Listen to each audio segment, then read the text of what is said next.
Selamat pagi teman-teman kelas 5 SD di seluruh Nusantara. Apa kabar kalian pagi hari ini? Semoga baik-baik saja ya. Siapa yang hari ini sudah membantu orang tua atau walimu di rumah? Jangan malas untuk bantu ya, karena pekerjaan mereka akan lebih cepat selesai kalau kamu ikut membantu. Oh iya, sebelum kita memulai pelajaran hari ini, ada baiknya kita berdoa dulu. Semoga ilmu yang kita dapat nanti bisa bermanfaat.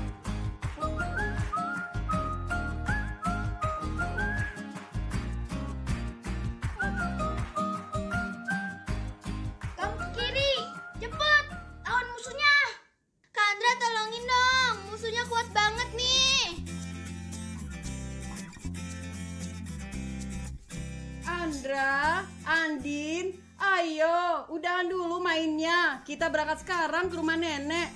Hore, ke rumah nenek, asik. Kalau kita mau pergi, sebaiknya kita cabut semua kabel listrik, sayang. Biar bisa hemat listrik ya, Bu. Bukan cuman itu, kalau kabel listriknya dicabut, itu bisa jadi potensi kebakaran. Aku belum cabut charger di kamar. Aku juga belum. Bu, tungguin ya, jangan pergi dulu.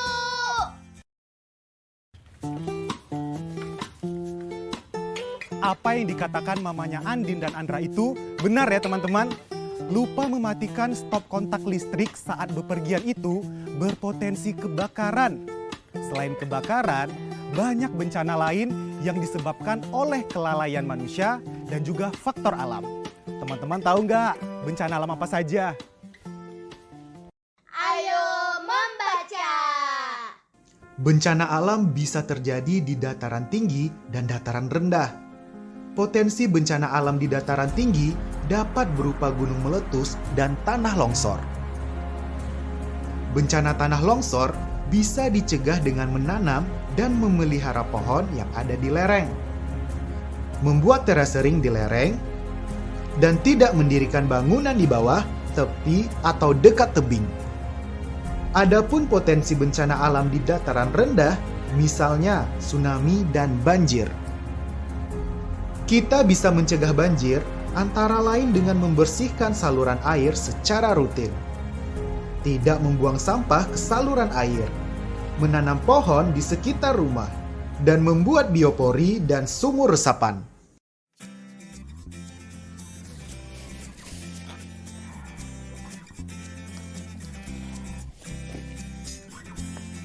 Kalau sampah di got ini dibiarkan dan menyumbat aliran air, bisa berpotensi banjir. Selain banjir, ada bencana lain yang disebabkan oleh manusia, seperti kekeringan, polusi udara, dan abrasi. Nah, tadi teman-teman sudah tahu tentang bencana dan cara pencegahannya. Sekarang, jawab soal berikut ini.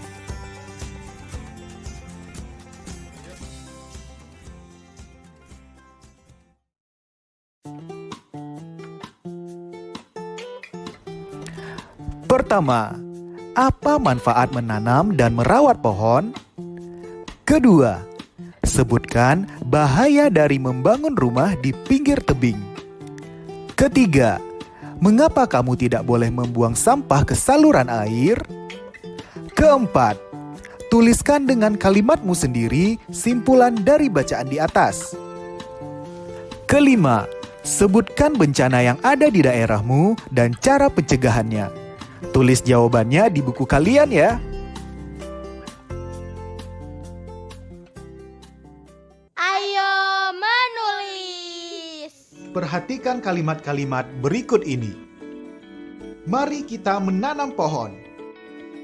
Ayo bersihkan pekarangan rumahmu. Marilah kita membuat sumur serapan bersama-sama.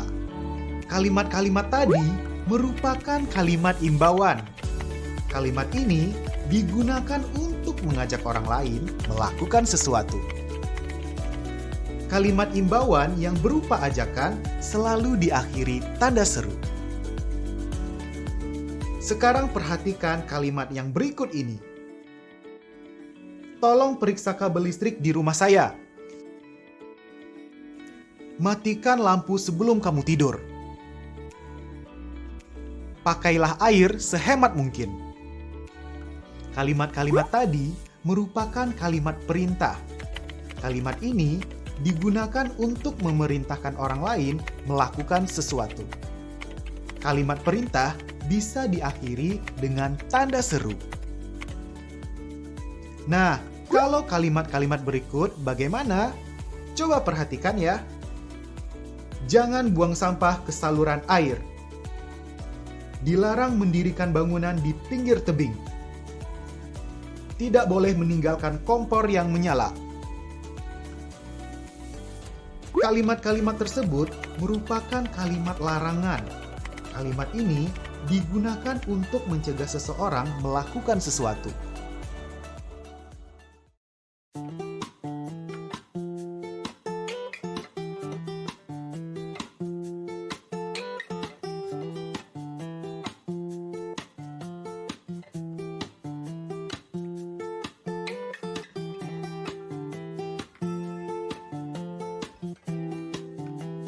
Kak, buruan, jangan main air. Siapa yang main air? Orang lagi cuci tangan. Hemat air, Kak. Air di bumi kan makin sedikit. Ya kan, Bu? Iya, air tanah sekarang semakin menipis. Karenanya banyak daerah dilanda kekeringan dan kesulitan mendapatkan air minum bersih. Tuh, dengerin. Iya, iya. Ayo berlatih. Teman-teman tadi menyimak ucapan ibunya Andin tadi nggak? Nah, kalimat yang diucapkan ibunya Andin dan Angga tadi itu disebut kalimat sebab akibat. Kalimat sebab akibat merupakan kalimat yang menyatakan hubungan antara kejadian pertama dan kejadian kedua.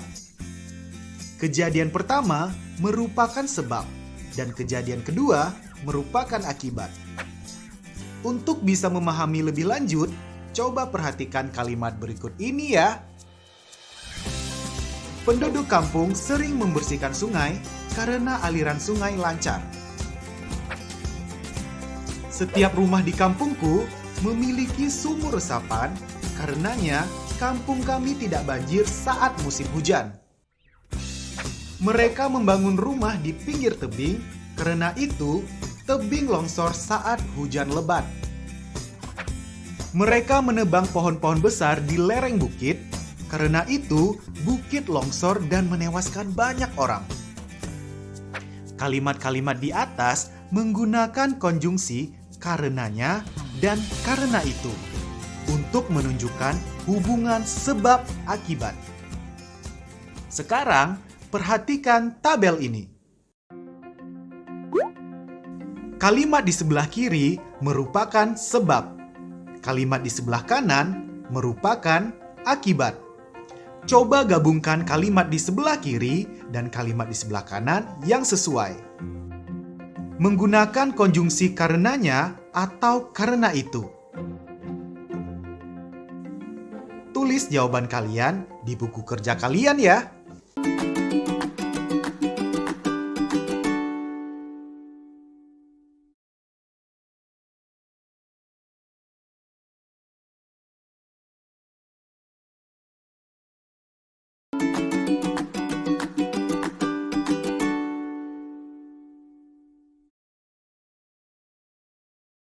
Ayo berhitung. Teman-teman, coba perhatikan gambar dan keterangan dalam gambar ini. Jika masih ada 35% dokumen yang belum terunduh, maka berapa lama total waktu yang dibutuhkan untuk mengunduh dokumen tersebut? Kalian sudah mengerti kan bagaimana caranya?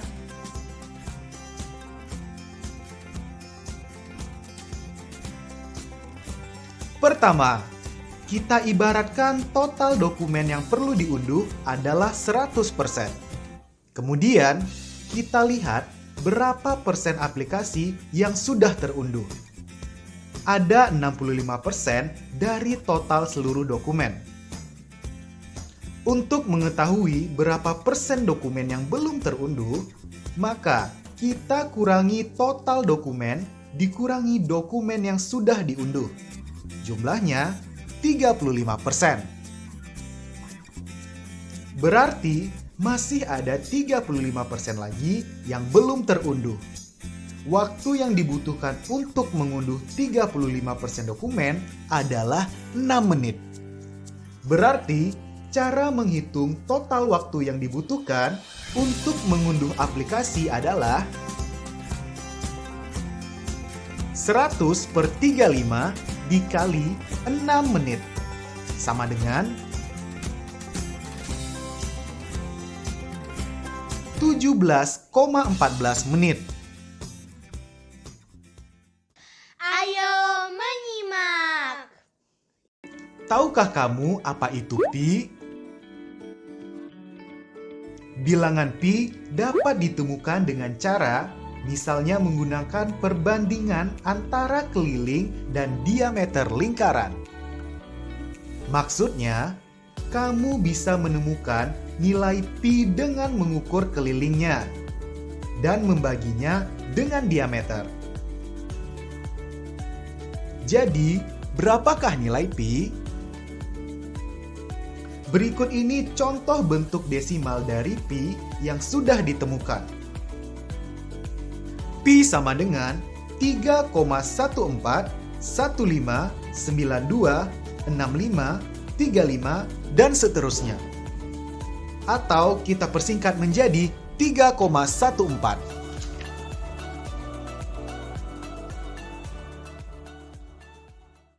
Ayo mencoba. Jawablah pertanyaan berikut ini di buku kerjamu. Berikut ini adalah tenda darurat yang dibangun oleh tim evakuasi untuk menampung pengungsi sementara di beberapa daerah di pantai ujung timur.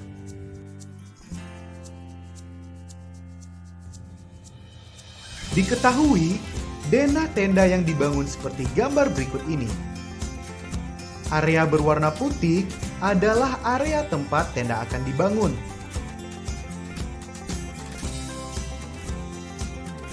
Nah, tentukan luas daerah yang digunakan sebagai area pengungsian korban bencana alam. Untuk menyelesaikan permasalahan tersebut, ikuti langkah-langkah berikut ini. 1. Tentukan ukuran tenda pengungsian yang digunakan. A. Berapakah panjangnya? B. Berapakah lebarnya? Nah, kemudian hitung luas area tenda pengungsian dengan rumus luas persegi. Karena area tenda berbentuk persegi. Rumus luas persegi adalah panjang dikali lebar. Jika bilangannya desimal, coba lupakan bilangan desimal atau komanya dulu. Dan anggaplah kamu mengalikan dua bilangan bukan desimal. Kalikan seperti biasa.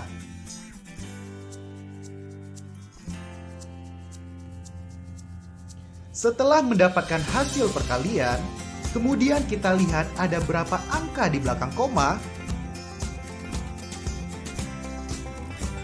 Dalam soal ini, ada 2 angka di belakang koma. Kemudian, kita letakkan lagi komanya di 2 angka dari belakang di angka hasil perkalian tadi. Maka 2405 menjadi 24,05. Jadi, luas areal pengungsian adalah 24,05 meter. Jika kamu sudah mendapatkan berapa luas alat tenda pengungsian, maka kamu bisa menentukan luas area pengungsian yang diperlukan sesuai denah yang tersedia. Karena pada denah ada 15 tenda, maka luas seluruh areal tenda pengungsian adalah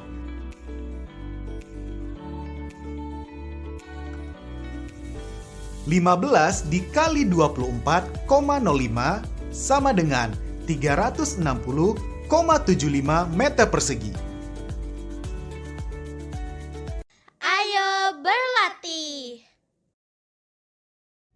Jawablah pertanyaan berikut ini. Pada tenda ini, terdapat 2 buah bahan pendukung penting pada tenda yang digunakan, yaitu tali pancang berukuran 2,45 meter dan tiang penyangga di sekeliling tenda yang tingginya 3,25 meter.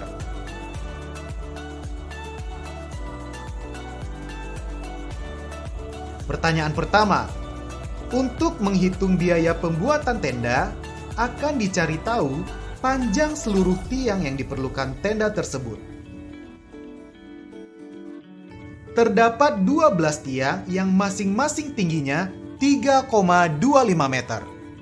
Berapakah tinggi seluruh tiang?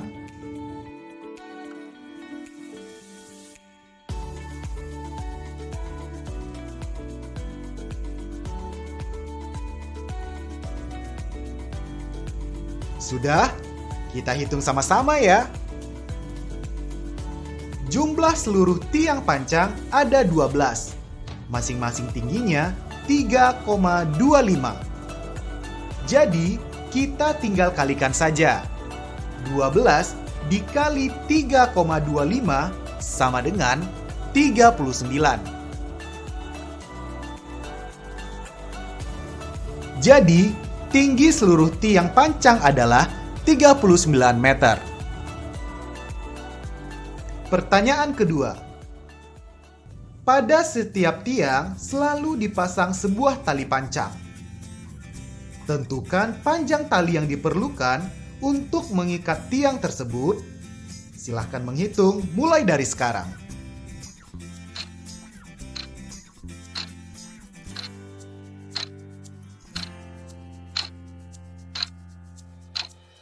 Sudah? Kita cek sama-sama ya. Kita sudah tahu bahwa panjang tali pancang yang dipasang di tiap tiang adalah 2,45 meter. Karena tali pancang itu dipasangkan pada 12 tiang, maka total panjang tali pancang adalah 12 dikali 2,45 sama dengan 29,4. Jadi, total panjang tali pancang yang diperlukan untuk mengikat seluruh tiang adalah 29,4 meter. Pertanyaan ketiga. Jika pada setiap sisi tegak tenda tersebut akan dipasang kain penutup tenda, berapa luas penutup yang diperlukan untuk menutup sekeliling tegak tenda tersebut? Silakan menghitung.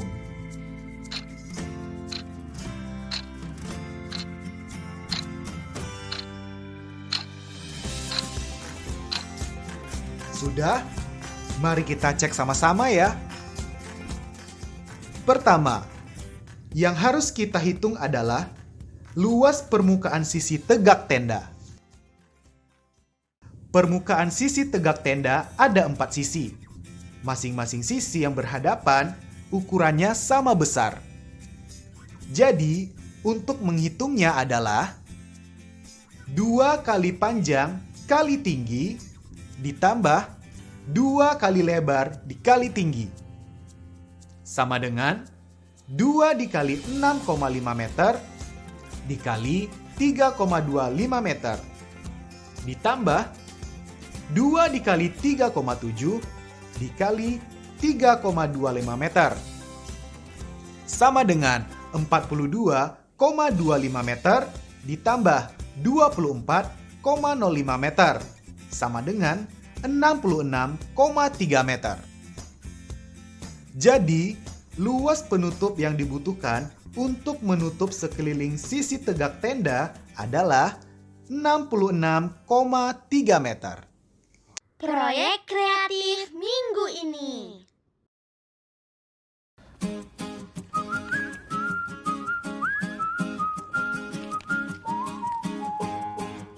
Setelah selesai bersih-bersih, Kak Angga ingin melanjutkan proyek mingguan kita. Hari ini, Kak Angga akan menambahkan ilustrasi pada buku saku tanggap bencana kita.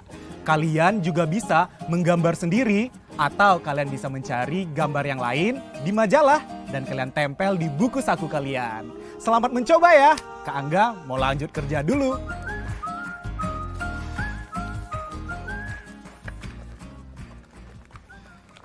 Refleksi. Teman-teman, setelah belajar hari ini, apakah teman-teman sudah paham tentang bencana dan cara pencegahannya? Lalu, semoga teman-teman sudah mengerti ya tentang kalimat perintah, kalimat imbauan, kalimat larangan, dan kalimat sebab akibat. Sudahkah teman-teman mengerti dan bisa menghitung perkalian bilangan desimal dan menghitung luas permukaan? Semoga teman-teman semua sudah paham ya.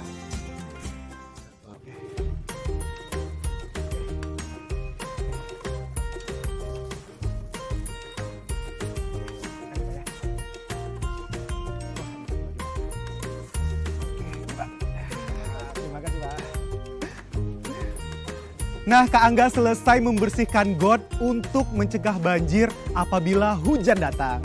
Dan pertemuan kita juga selesai sampai hari ini. Sampai jumpa lagi teman-teman. Tetap semangat dan jangan lupa berdoa.